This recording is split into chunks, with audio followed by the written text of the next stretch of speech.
Bismillahirrahmanirrahim. Welcome to all viewers. Today we are discussing about chapter 11 of class 10 physics. We are discussing syllabus questions.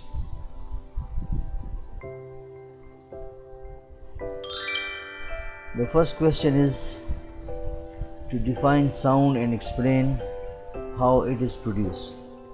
So sound is a form of energy that is produced by the vibrating object.